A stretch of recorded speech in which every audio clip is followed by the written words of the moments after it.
Look, a bit later on today, I'm looking forward to this, me and Judy are going to go to my son and my daughter-in-law's house, our grandson and granddaughter, and give them their Christmas presents, which we have bought. But maybe we should have rented them, because that's a big deal. Some people say that it is actually better for the planet, better for your purse, if you rent and not buy. Yeah, should we take a look at what you think of this? Yeah. Renting presents is very traditional.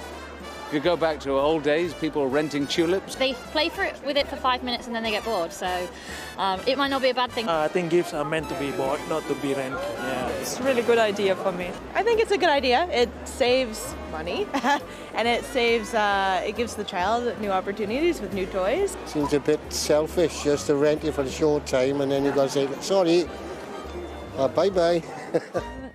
So there we go, differences of opinions there. Well, mum of two and gift renter Jenny Otter says kids grow out of their toys, so renting is better. While former Olympic gymnast and mum of two Lisa Mason thinks the concept of renting gifts is ludicrous. Morning to you both. Jenny, let's start with you then. You put the case for why you think it's a good idea for people to rent presents rather than buy.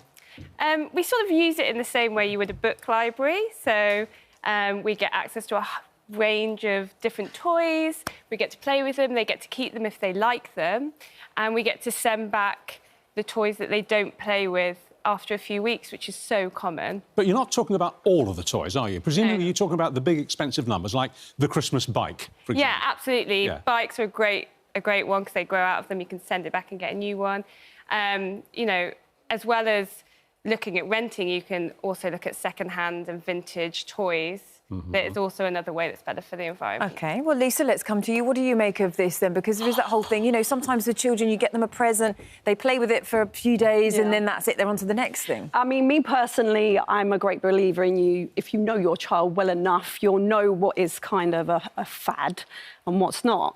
If I was to put the Argos catalogue, let's say, in front of my 6-year-old, I'm pretty sure she'd circle everything and want everything. However, for me, I know there's certain things that are she's not going to use.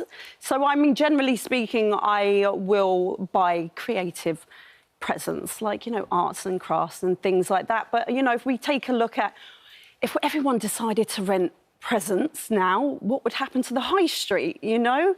And we've already had a hit on that. And to go down that route, maybe we should look into maybe making toys that are a little bit more better quality, as opposed to the plastic. Let's give another example. I think it was a mother called, I think she was called Jean, who contacted us earlier, and she said that her little girl was desperate and was talking about this for months before Christmas to learn the violin. She wanted to play the violin. Yes. And she could get lessons at school and all the rest of it. Now, violins are really expensive, obviously, a decent one.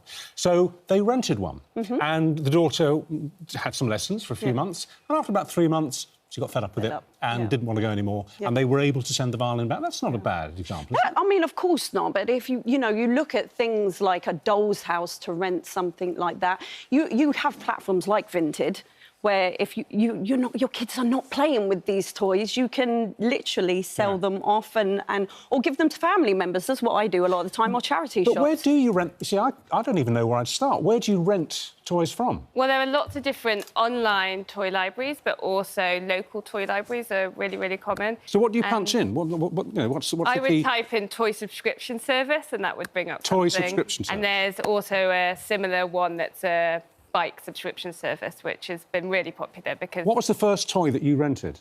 I think it was a tree house, like a wooden tree house, and it was probably played with for 2 or 3 weeks, maybe up to a month, and then we got sent back. But we also borrowed a storyteller, like an audiobook thing, but you put figures on and it says it to you.